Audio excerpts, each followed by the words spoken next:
Is X, aka Twitter, spreading misinformation about the Israel-Hamas war? This is the TechReview podcast, powered by Axel Springer. Join us and discuss the most important headlines from innovation, technology, and social media. You're listening to episode 79, recorded on Tuesday, October 10th, 2023. My name is Tarek Madadi Mamluk, and virtually by my side is the incredibly talented Vincent Irmler. God, Vincent, how I don't know are what you else today? to say now. I am now feeling suddenly a lot under pressure. I have to say that. No, but I mean, thank you so much for that great invite or intro. Better, and I'm good. I'm good. I'm excited for this episode. I think we have great stuff. So yeah, how about you? How are you? You know, I'm really jealous of that sign behind your back, like all the time. Like the last time we met, I told you. Yeah, I know. It looks pretty cool. And even though it is now kind of always branding my video feed with YouTube logo, which is fine, but all the other social media brands, they can send me stuff too. So I can collect all of them. And I think actually saying that sentence now, right, is like it's exactly what YouTube wanted. I mean, it's cool. Yeah. You have it in your background. It's literally why they send it to you. Absolutely. Yeah. And it works. Yeah. It's great.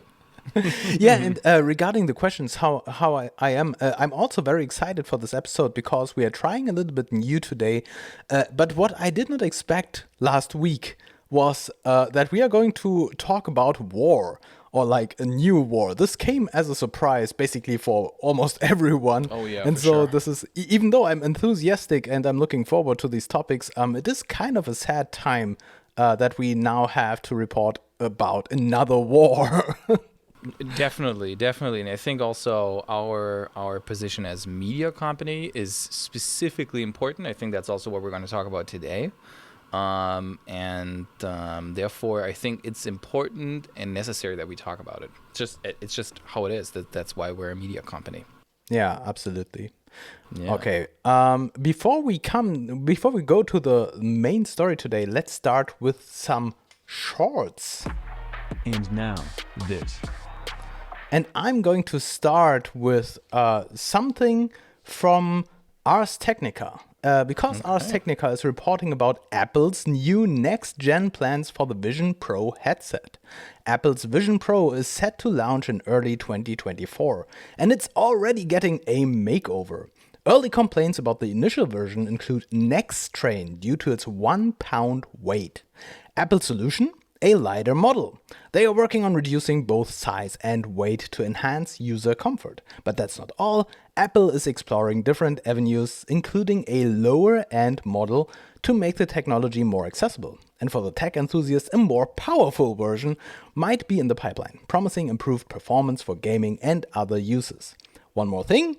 Apple's considering changes to the way prescription lenses are integrated. While the initial version offers interchangeable size lenses, future versions might have built-in prescription lenses. However, this could pose challenges for customizing and sharing. And I personally think this is, to be honest, a very terrible idea, because this means that you will get a custom-made Vision Pro that basically no one else is able to wear. At least with the interchangeable lenses, I can take out my prescription lenses and someone else can use like the vanilla version or just use their own lenses. So I'm not really sure what they are intending, or if they are saying like your personal Vision Pro is only custom made for you and so everyone should buy their own, which is also like a very terrible statement. Yeah, definitely, yeah. Yeah, no. Especially with the price point of $3,500. Right, absolutely. But I think, I mean, this doesn't really come to a shock. Specifically, the first part, for me, it's not really a shock that they are working on cheaper models. I mean, we now know how, like, the current style of Apple creating their devices has this specific vibe, and that also includes the naming. And I think part of it is the Pro. When there's something Pro, it's definitely like the top end of the line. Right. And therefore, I mean, there is more. The Pro Max is definitely like the Ultra line. And then there is literally the Ultra for Max. So spatial computing might be somewhere in between. We'll see.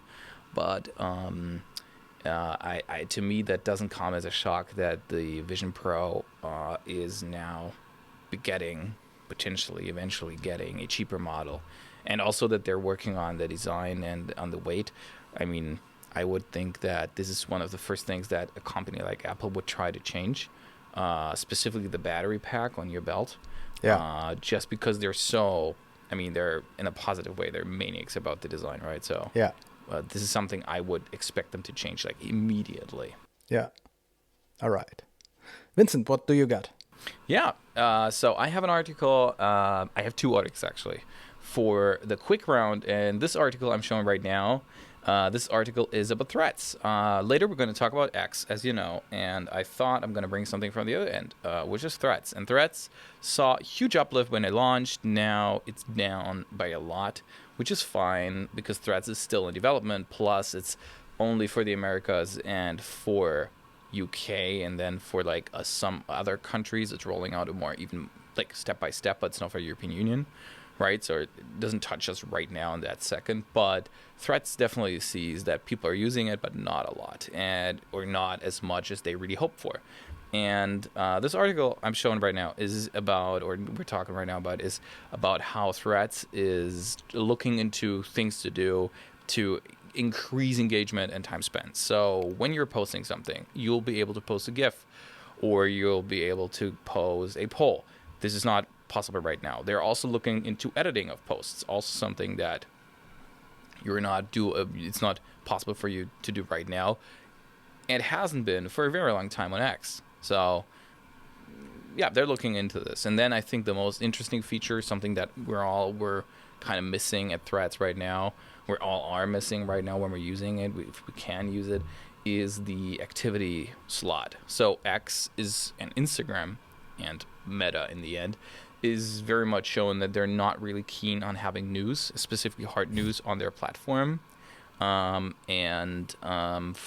Instagram, that is very clear, and I think easier to do because it is a different type of medium. But specifically for X, the question for Threads, the question is, should it mirror X, where journalists and media companies publish a lot of their content and discuss also a lot and get a lot of content out of it, or do they don't want to do that? And the answer is they don't want to do that. And so right now, it looks like Threads didn't see the necessity for an activity feed where you can see the most trending discussions as of in that second when you're looking. But it looks like they're adding this. So there has been, you will see in the article, there has been a hack of one of the development servers of Meta, and the activity feed is already live to test. And yeah, we'll see how it goes. I mean, they're really clear about news. So we'll see. Yeah, and especially based on what we are going to talk about in our main story today, I still think that X is burning a lot of their users and a lot of their reputation. And so I think Threads has the potential to actually step in and grab all of those users who are fed up with what is happening on X right now. Yeah. All right. So my next short story is from TechCrunch, and TechCrunch is reporting a former TikTok employee is making waves with a new social network app called Canopy. We are very social media oriented today. They are building this network app called Canopy, designed specifically for folks like you to connect, share, and spill the tea. That is the slogan that they chose for their network. Canopy's pilot program has just launched, aiming to onboard 1,000 influencers, whether you're into beauty, fashion, lifestyle, pop culture, gaming, or any niche. Canopy welcomes you with open arms. But what sets Canopy apart? It's all about fostering a supportive and anonymous community where creators can discuss industry challenges, collaborate, and learn without fear of judgment. You're free to be you without worrying about damaging your career. Canopy also has exciting plans for monetization, offering subscription services with webinars, in-person events, and more. Plus, they are introducing Aura points for rewarding engagement. So if you're ready to connect, learn and grow in the creator world, sign up for Canopy's pilot program. And guess who already subscribed? I tried to get in. It's like a form. You can add your credentials and your previous social media Prime account like TikTok or YouTube or something, Right. and you are added to the waiting list. And I'm now on the waiting list. I can already download the app and test it in test flight. So I'm very curious to see how it looks. Right. But I think I can only start uploading stuff when I am approved. But I'm really curious, especially because if it's or some former TikTok employees, they probably know a lot about the strengths and weaknesses of their platform and know exactly in which niche to dive into. Yeah. But Tarek, what content is going to be on there? Like, how is the app going to look in the end? I don't know yet how it is actually going to look, but they are comparing themselves to like video content platforms, so TikTok, YouTube. But I do not know if they are imitating the specific shorts format, the swipe interaction, the algorithm, the portrait mode. I don't know if this is exactly what they are going into. I would assume, because this is very trending right now with Instagram Reels, with TikTok and YouTube Shorts, and all of them. They are really hyped right now, and so it would you could say it would be dumb to not step onto this train. But maybe they actually have some very innovative thoughts, and they see something missing on these platforms, and they are trying to be very innovative. I don't know. So maybe Okay. next time I have some more insights about what this app is actually looking like. But I'm really curious to see it. Oh yeah, me too. Very exciting. All right. So your next short. My next article is about Google. It's I really wanted to try to bring something not social media focused. We're doing this a lot today, Yeah. and so, but it is about something else that's really close to my heart. It's about electric vehicles, and also very soon close to your heart, I hope. And Yes, it if you want to know more about it, we have a different podcast where we talk basically random stuff, and we've been talking about something else. So if you want to know what Tarek is going to purchase very soon, I hope, check it out. All right, no. So about this article, it's really cool. It's about Google, and when you Google something, the first thing that comes up is Google summarization of the topic. So when you Google something, I don't know, a book or a place, there's a Google summary that basically tells you what it is about, and that obviously is sometimes from Google's data bank, but often it comes from one of the articles that are just the top hitting result for that. EVs, so electric vehicles, were included or are included in that, just like cars are included in it. So if you look up, I don't know, a Volkswagen car, you will see the horsepowers, you will see the built year, these kind of things.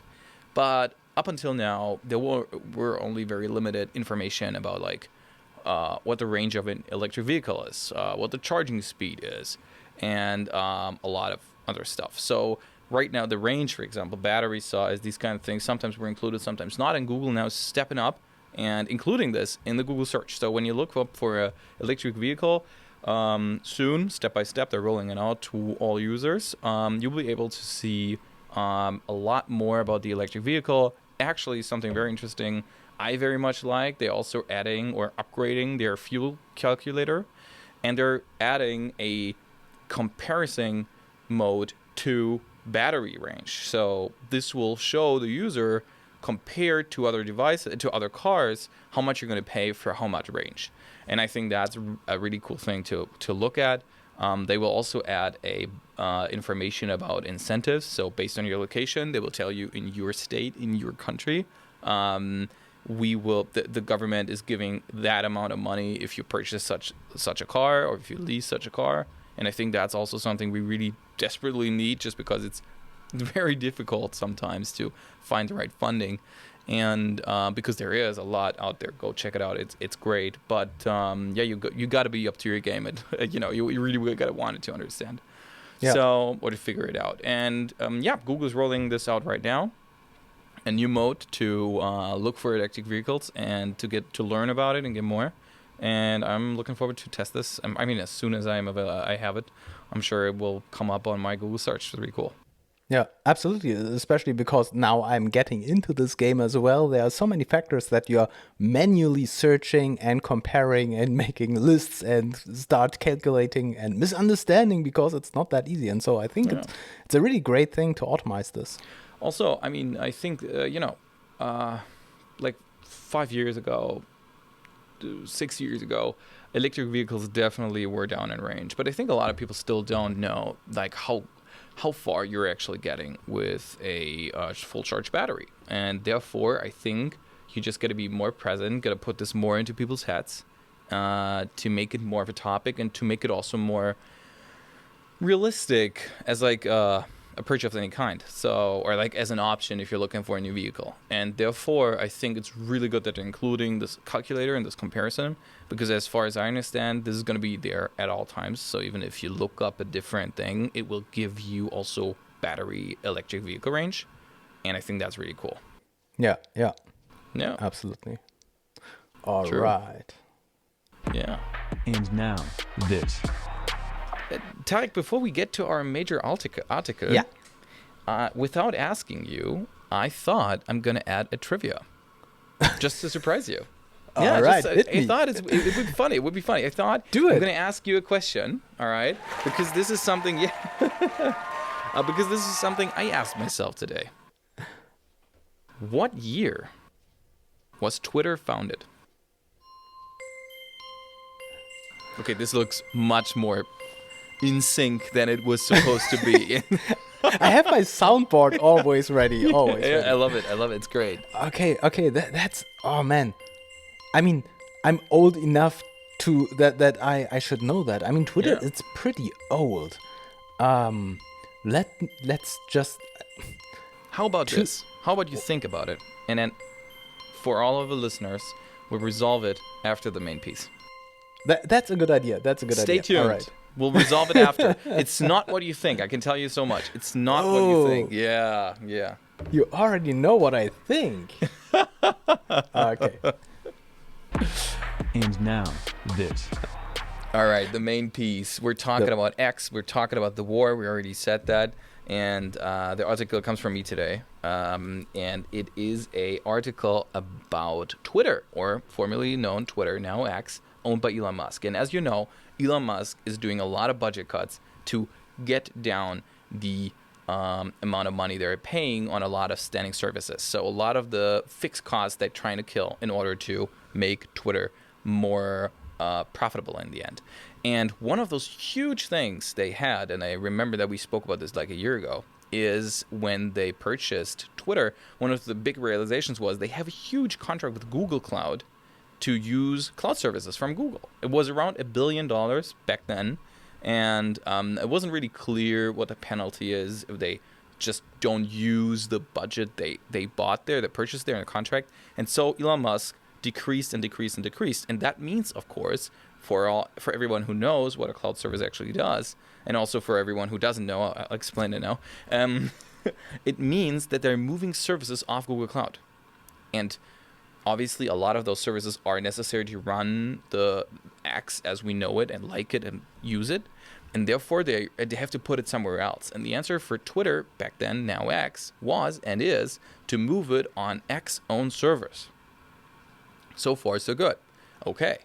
So one of the services they just moved over, / they killed it because it was too work intensive heavy, and it was also a questionable service looking at the new mission statement of X, was the detection system, or a lot of the detection systems for coordinated misinformation. So basically, and very basic things, like when a lot of accounts that are not very much active like a human would be, or it doesn't behave like a human, start to post all of the same content around the same time. This is by X and also other social media platforms viewed as a type of coordinated misinformation, because it very much looks like, all right, there is a content piece, there are a few content pieces that a lot of accounts that don't very much look like a human try to get out there.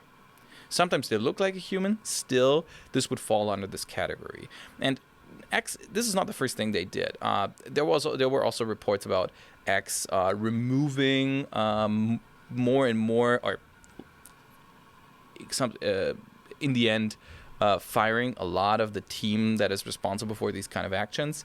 And I mean, I kind of get it. I mean, I personally, and stay tuned, Tag. Yes. All of these, it kind of aligns with their mission statement of making the app less regulated again, right? The platform, not only the app, less regulated again.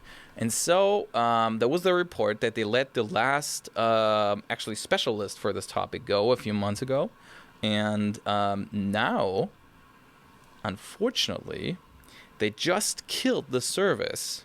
And then the Israel war came on.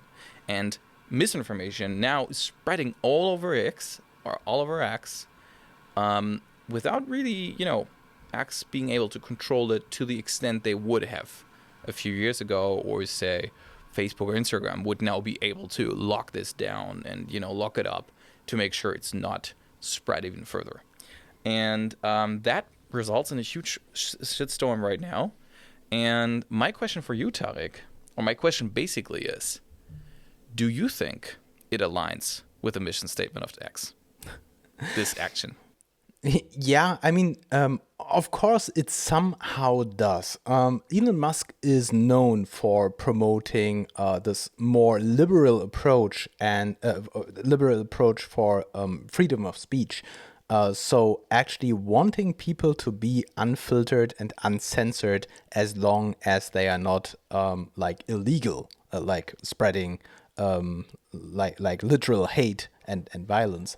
But Twitter had this very big problem in the past before Elon Musk bought Twitter. And it escalated when Donald Trump was elected for president. And during his candidacy, he spread a lot of, let's say, questionable information that was just false. And this culminated in this process of actually excluding him. And I think this event caused Elon Musk to intervene and buy this company, creating this new mission statement, because independent from political preferences of Elon Musk, he did not like that individuals are not free anymore to say whatever they want on a platform like that. And so from this point of view, I think he kind of fulfilled his promise of making Twitter more free or more liberal or enabling freedom of speech. But this core problem of misinformation is kind of back. So from this perspective, Twitter evolved backwards and is now there where it already was in 2016, and they have to think about how to fight this problem anew if from the point of view of Twitter, this is actually a problem. I'm not sure if Elon Musk is proud of what Twitter became or if he sees this as a new problem. But another aspect that this article or some of these articles around this topic is describing is that Elon Musk himself is failing big in promoting safe information on this platform. For example, short time ago, he promoted two Twitter feeds for good information about the war. And shortly after, someone pointed out one of these channels that you point out as safe information or good information was actually quite anti-Semitic. And so he quickly had to remove this recommendation from his own feed. But this was exactly the point. There are a lot of players on Twitter who are not considered good journalists or verified sources for safe information. And while in the past they actually had a lot of safeguards for that, now this is not the case anymore. And for everyone who's wondering what kind of misinformation are we talking about, it does not necessarily mean that they are blunt lies, like there are aliens landing on this planet or something. But oftentimes people are using old footage, for example. There's real videos from rockets firing in the war or something. It's not tampered with. It's real footage, but it's taken out of context. It's from a different war. There were videos from rocket launched in the Syria war, but they were labeled with Israel is firing rockets into the Gaza strips. And so this label sets this old video into a wrong context, and people take this as false information. Or other verified accounts with the blue check mark, who bought the blue check mark, they claim to be someone who they not who they are not. And there was one case described in this article that one supposedly BBC reporter was reporting and doing things, and actually high-ranking people from the, I think, British government, they were quoting them as, yeah, the BBC is reporting this and that. And later they found out, yeah, this person is not affiliated with BBC at all. And so this is just dangerous. It's very interesting that you mentioned this blue check mark, because actually, and that I think is also a kind of a proof, honestly, about for the case that it is actually coordinated misinformation, just not a lot of people just sharing stuff. Is that a lot of those fake accounts actually are verified via Twitter Blue or X Blue. So or shit. X verified. What's the? Yeah, you know what I mean. But they are verified for these kind of things, and I think that's very interesting because that shows that someone is putting money into this. And when you have a lot of accounts posting the same misinformation, all of them or most of them having a paying account behind it, to me that definitely shows that there's someone with a larger interest back there. Because why would those that otherwise invest in these kind of things? So very interesting for me, I think, and therefore also very dangerous. I earlier said that I think it kind of makes sense in like looking at where Twitter is going, but I think it is either under or over shooting of the mission statement as we know it now from X. Because I think back when Elon Musk bought X or Twitter back then, the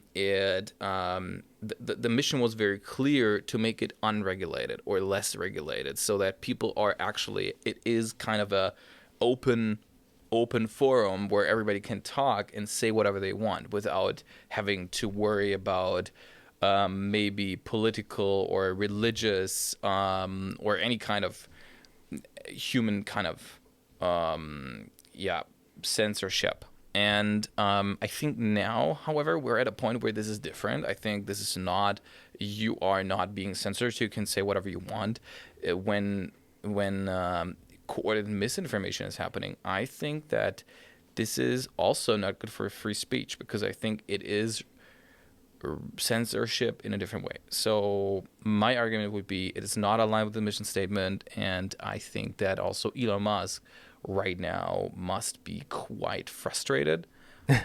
Yeah, because I think this is not how I would interpret what he wanted as something different, and therefore I think they're frustrated at Twitter right now because this is not what they intend to do with a platform.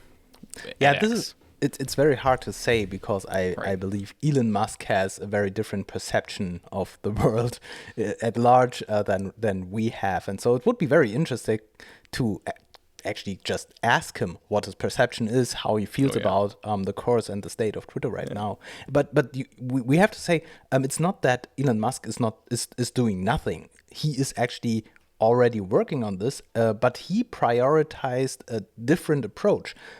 He does not want to have Twitter as a regulatory body for freedom of speech, but he's pushing this user-driven content tagging, what we know as birdwatch, where users are actually adding like commentary to other tweets, so that like the community is self-regulating and self-marking stuff.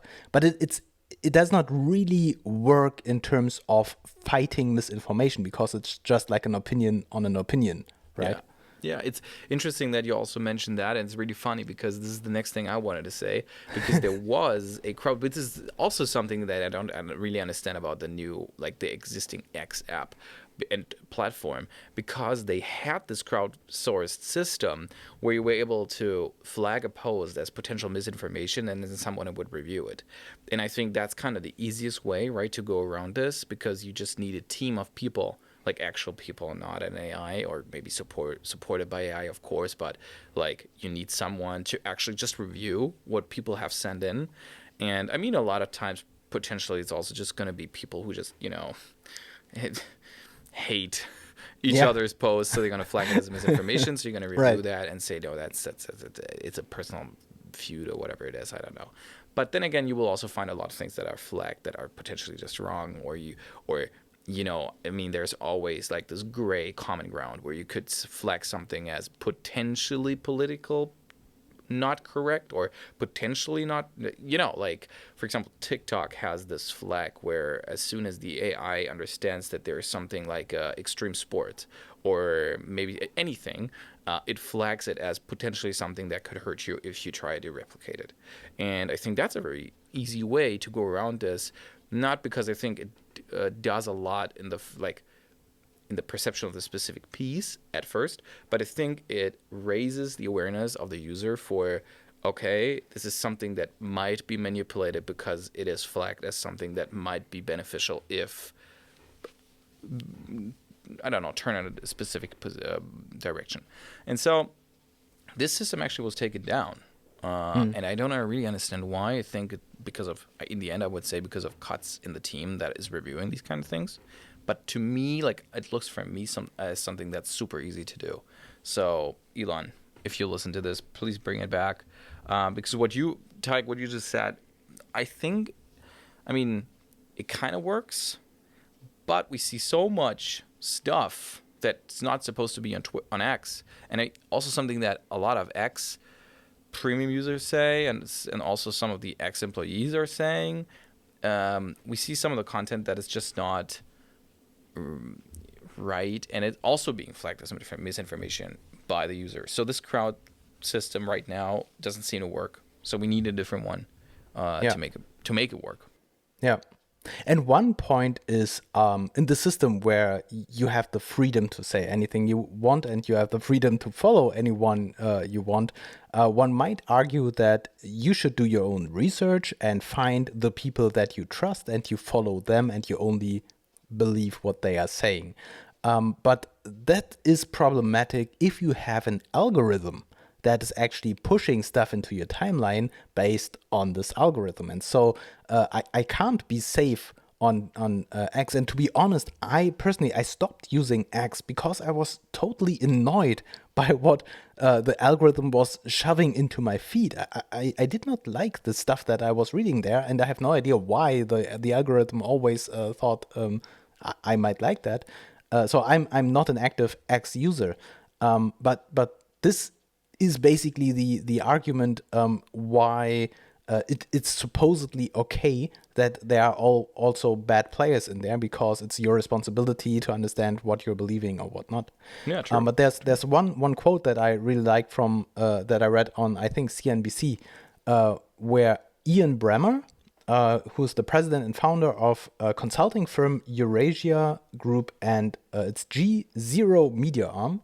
And he posted on Monday on X that the level of disinformation on Israel-Hamas war being algorithmically promoted on Twitter is unlike anything I've ever been exposed to in my career as a political scientist. And this is, even though I believe it's very hard to quantify like the level of misinformation. Yeah. But and also the level of postings, right? I mean, the level of content, because everybody sees it differently. Exactly. But especially with campaigns like that we are observing right now in Israel, but also the Ukraine war, which was very, very heavily politicized in the social media, because this whole argument of what the root cause of this invasion was, and the eye of the public, this was all like a war on social media, where like fleets of fake accounts, or that's supposedly fake accounts, was spreading stories that did not exist about denazification of Ukraine and what is actually happening, and the invasion of a liberation of the people of Ukraine, right? And so I think this is something that is very, very dangerous in today's time, where it was never before as easy as today to spread information this quickly. And so I strongly believe that the owner of a platform like Twitter has the responsibility to deal with that. And I absolutely value freedom of speech. But you should never be like anonymous in this mission. And so like this flood of fake information in there, I think that Elon Musk is going into a wrong direction with this. And I'm not sure if a platform like X can survive like that, because if more people like me are simply stop using it, yeah, then it's going to disappear. Yeah. I think that's a very good closing statement. Yeah. No, I mean, going out of this, I just have to say personally, I try to use X more, and I'm a bit disappointed currently because I am very much, I very much enjoy wild algorithms that give me a lot of different stuff. I very much enjoy that. I this doom scrolling that sometimes happens, specifically on Reels for me. Like I like two things of it, and it's like full. My feed is full with it for hours, and there's no way of getting out of it because there's nothing to like that would push the algorithm into a different direction. And sometimes I end up in the weirdest holes because I just liked 2 times something that was kind of cool, and the third time I was like, Jesus, what the hell is that? It's why is it on my timeline? And I heard about X being like, I wasn't using it actively, and then someone told me, look, man, you got to try this. This is so wild and colorful. Like, there's so much different stuff. And it's funny because I experienced the exact opposite. I have no war on my feed. I have nothing. I mean, I don't specifically want war. But, I follow a bunch of people who do tech stuff, and, like, I have a Tech X feed all around. There's no way of getting out of it. It doesn't matter what I like or what I dislike. I try to actively just like posts that are not techie. No way. So for me, X currently doesn't work. I try to use it more, but it is, for me, is not there yet. I really hope it's getting wilder, but I'm doing that for weeks now, and there's nothing happening. So who knows? We'll see. All right. So yeah, Tarek, have you thought about it? What is the founding year of X? My brain is very, very much like multi-threaded. So while we were discussing X and misinformation and the war in Israel, I was like calculating in my head when Twitter was actually invented. And let me share a story. Why I think that we are talking about the year 2001. I'm just throwing it out there, like 2001. Right. This is my guess. Because somewhere in this time, I started writing a blog. I started blogging and writing like articles. The classic. Right. This was what we were doing at that time. Yeah. I was creating like my own website, and then. What provider did you use? It was like a friend of mine, and he had like his own web server, and he created an account for me, and so it was self-hosted. Okay. And I'm a software engineer, and so I did not want to use like foreign platforms. I created my own blog on my own domain. This was a great adventure back then in 2001. And I remember that back in the day when I started blogging, there was this notion of, are you blogging or are you microblogging? And there was this term of microblogging, because there was like a website where you can write short messages with a limit of 160 characters. And so somewhere in this area, there was this trend of microblogging. And even though today nobody's using the word microblogging, this was the thing back then, writing like a long blog article or just shooting out like small chunks of information. But and so that's why this is the accurate term. Microblogging. Microblogging? Really? If you describe X, former Twitter, as a platform, I think it's a microblogging platform. Okay. Yeah. I did not use this word. I did not use this word for 22 years, and so. Well, but I guess that Twitter is actually quite old. It is. It is very old. 2001 is wrong, though. I can say that. But you have another guess. You have 2 guesses. You can guess a second time. Yes. Okay, 2005. Okay, that is much closer. Okay. But also this is wrong. Yeah, unfortunately. But I'm asking you this question because I fell into that same hole. I Googled what year X was founded. And Google told me, summarization tool, we just spoke about it, 2023.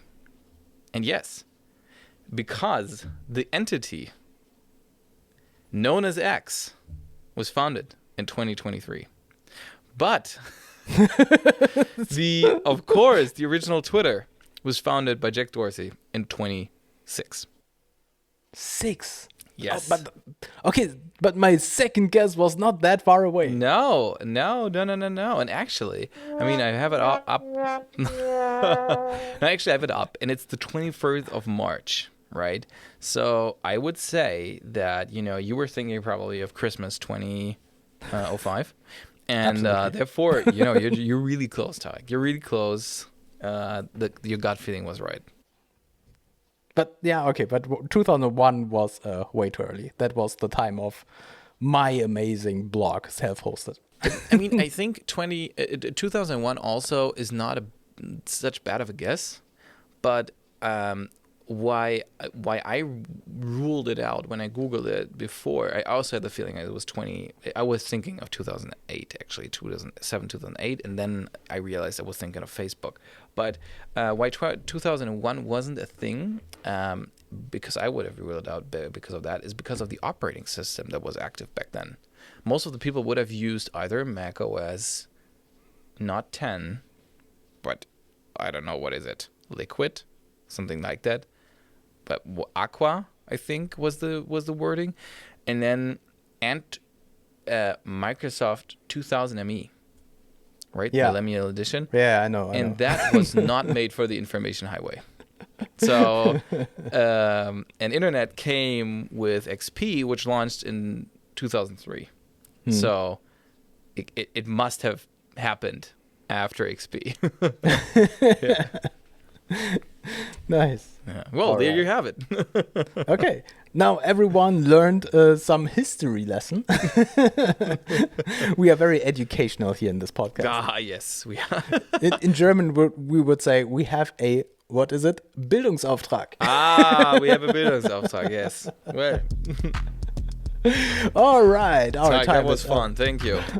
All right. So thanks for tuning into the Tech Review podcast. We hope you enjoyed today's episode and found it both entertaining and informative. If you like what you heard, don't forget to subscribe, rate, and leave us a review on your favorite podcast platform. Your feedback means the world to us. And remember, the conversation doesn't end here. Write us a comment on YouTube. We'd love to hear your thoughts, suggestions, and ideas for future episodes. Until next time, keep exploring, stay curious, and keep being awesome. We'll catch you in the next episode. Bye.